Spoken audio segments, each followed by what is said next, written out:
تفسیر ضیاء القرآن جلد نمبر 5 30واں پارہ سورۃ الفجر مکیہ بسم اللہ الرحمن الرحیم اللہ کے نام سے شروع کرتا ہوں جو بہت ہی مہربان ہمیشہ رحم فرمانے والا ہے۔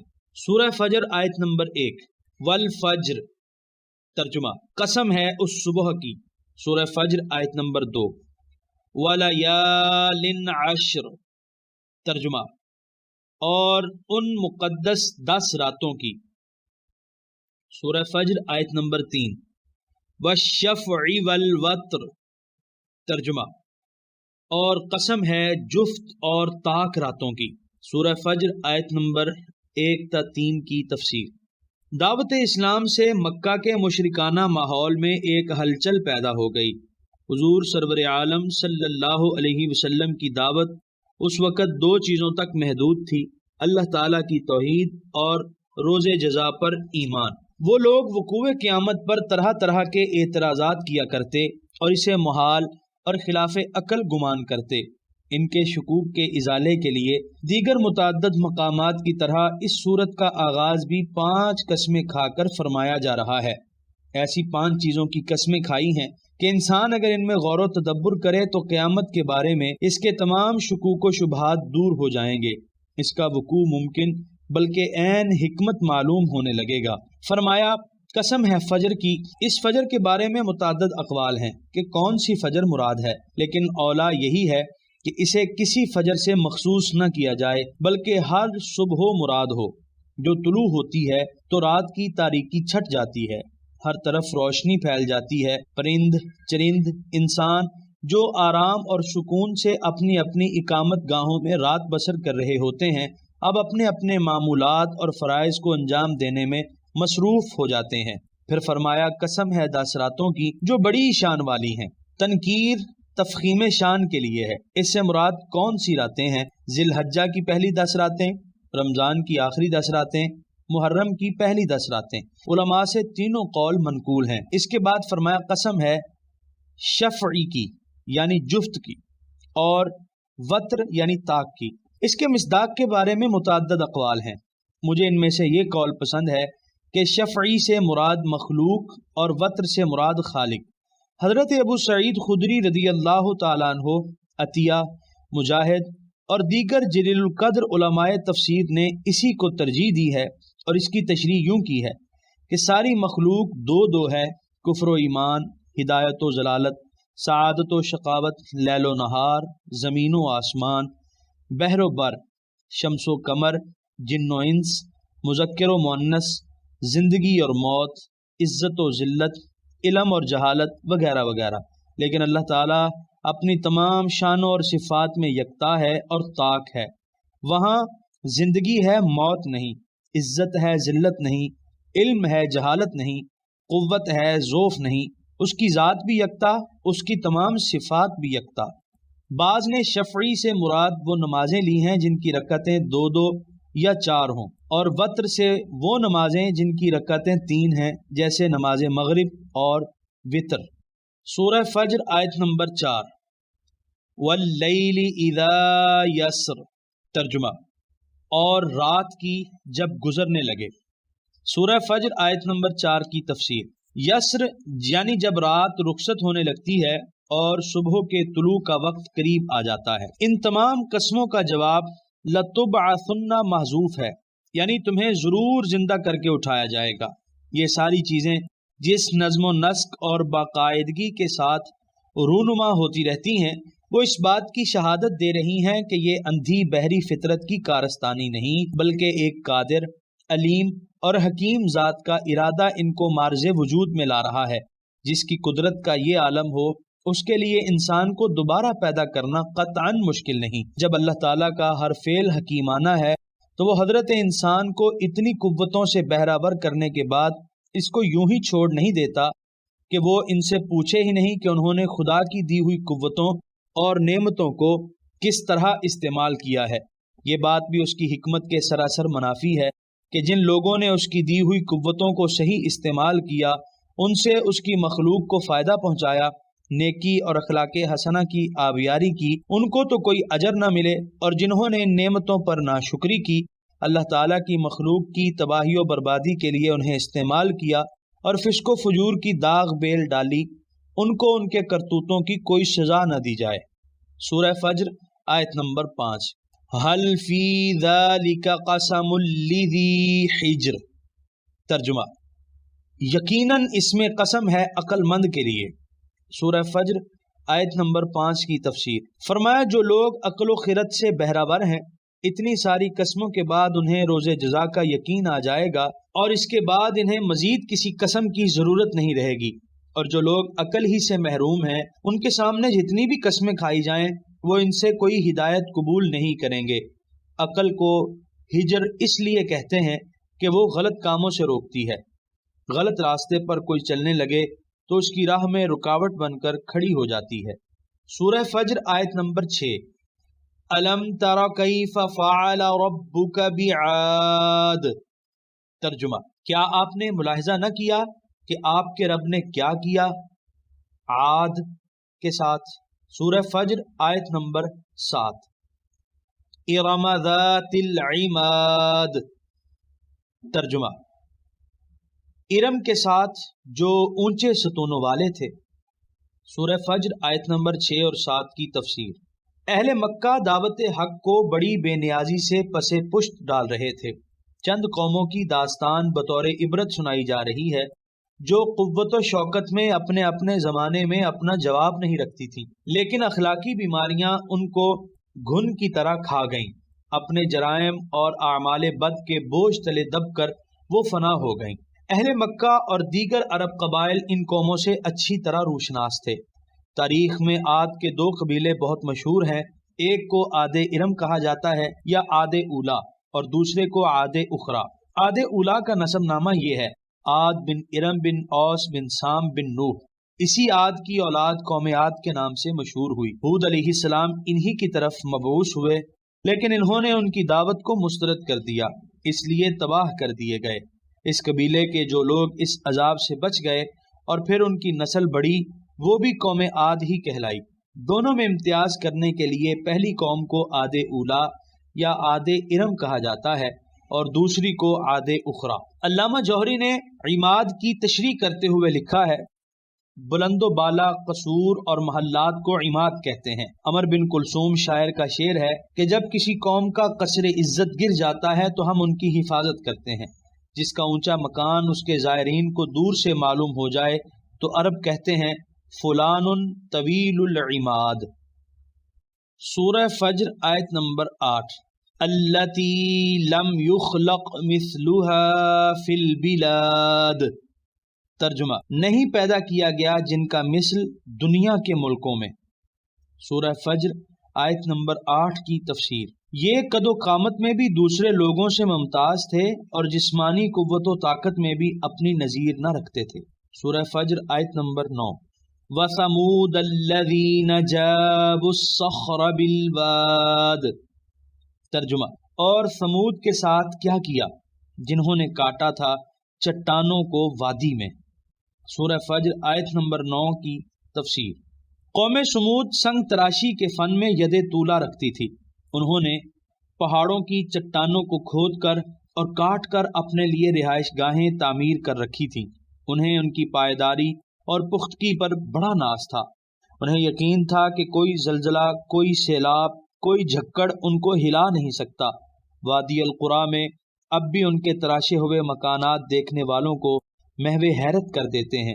جس مہارت سے انہوں نے ان سخت چٹانوں کو کاٹا، پھر جس خوبصورتی سے دروازوں پر بیل بوٹے بنائے، انہیں دیکھ کر اس فن میں ان کی مہارت کا اعتراف کرنا پڑتا ہے۔ سورہ فجر آیت نمبر 10۔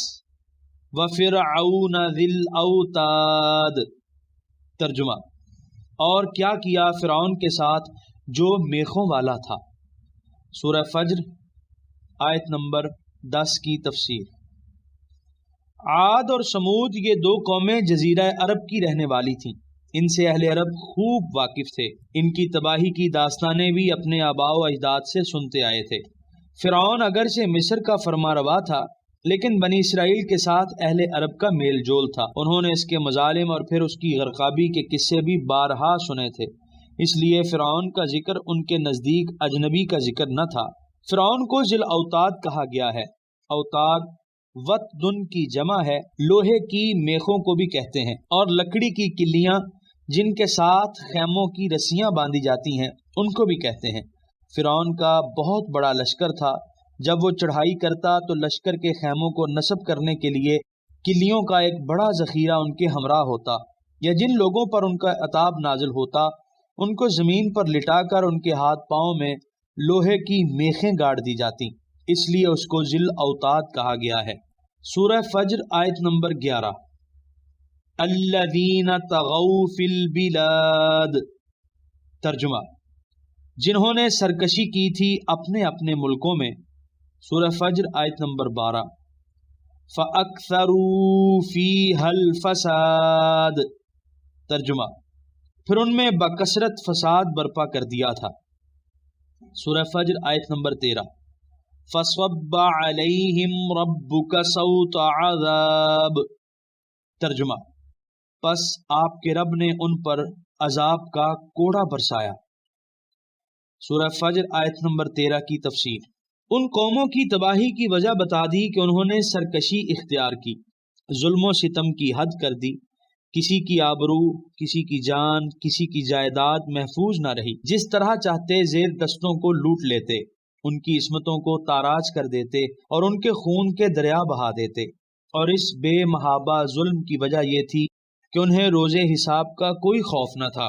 جب ان کے مظالم کی حد ہو گئی، ان کے انبیاء ان کی اصلاح سے مایوس ہو گئے، ان کے راہ راست پر آنے کی کوئی امید نہ رہی، تو عذاب الہی کا کوڑا اس زور سے ان پر برسا کہ ان کی خاک تک اڑا کر رکھ دی گئی، ان کی عظمتوں کا نام و نشان باقی نہ رہا۔ ان کی داستان عبرت سنانے کے لیے ان کے قصور و محلات کے شکستہ کھنڈرات باقی رہ گئے۔ اے اہل مکہ، تم بھی قیامت کا انکار کرتے ہو، اسی لیے تم اپنی باغیانہ روش سے باز نہیں آتے۔ ان گزری ہوئی قوموں کی تباہی میں تمہارے لیے عبرت کے صدہا سامان ہیں، اگر تم پھر بھی اپنی اصلاح نہیں کرتے تو اسی انجام کے لیے تیار ہو جاؤ۔ سورہ فجر آیت نمبر 14۔ ان ربک لبالمرصاد، ترجمہ بے شک آپ کا رب سرکشوں اور مفسدوں کی طاق میں ہے، سورہ فجر آیت نمبر 15۔ فَأَمَّا الْإِنسَانُ إِذَا مَا ابْتَلَاهُ رَبُّهُ فَأَكْرَمَهُ وَنَعَّمَهُ فَيَقُولُ رَبِّي أَكْرَمَنِ، ترجمہ مگر انسان بھی عجب شے ہے کہ جب آزماتا ہے اسے اس کا رب، یعنی اس کو عزت دیتا ہے اور اس پر انعام فرماتا ہے، تو وہ کہتا ہے میرے رب نے مجھے عزت بخشی، سورہ فجر آیت نمبر 16۔ وَأَمَّا إِذَا مَا ابْتَلَاهُ فَقَدَرَ عَلَيْهِ رِزْقَهُ فَيَقُولُ رَبِّي أَهَانَنِ، ترجمہ اور جب اس کو یوں آزماتا ہے کہ اس پر روزی تنگ کر دیتا ہے تو کہنے لگتا ہے کہ میرے رب نے مجھے ذلیل کر دیا، سورہ فجر آیت نمبر 15 اور 16 کی تفسیر۔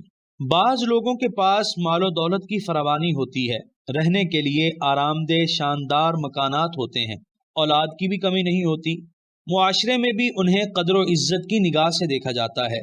ان کے برعکس بعض لوگ مفلس اور تنگ دست ہوتے ہیں اور کئی قسم کی محرومیوں کا شکار ہوتے ہیں، لیکن ان لوگوں کا رد عمل یکساں نہیں ہوتا۔ مادہ پرست ذہنیت کے مالک تو یہ سمجھتے ہیں کہ ان کی یہ خوشحالی اور قدر و منزلت اس وجہ سے ہے کہ اللہ تعالیٰ کی جناب میں وہ بڑے معزز و محترم ہیں، اس لیے ان پر نوازشات کی بارش ہو رہی ہے، اور جب وہ تنگ دستی اور غربت کا شکار ہوتے ہیں تو سمجھتے ہیں کہ اللہ تعالیٰ نے انہیں اپنی نگاہ کرم سے محروم کر دیا ہے، تبھی ان کے ساتھ ایسا سلوک ہو رہا ہے۔ فصل کاشت کرتے ہیں تو اگتی نہیں، باغات ہیں تو وہ پھلتے نہیں، تجارت ہے تو روبہ تنزل۔ ایسے لوگوں کے نزدیک اللہ تعالیٰ کی رضامندی اور ناراضگی کا دار و مدار دولت کی کمی بیشی پر ہے، لیکن وہ لوگ جن کے دلوں میں اللہ تعالیٰ پر یقین ہے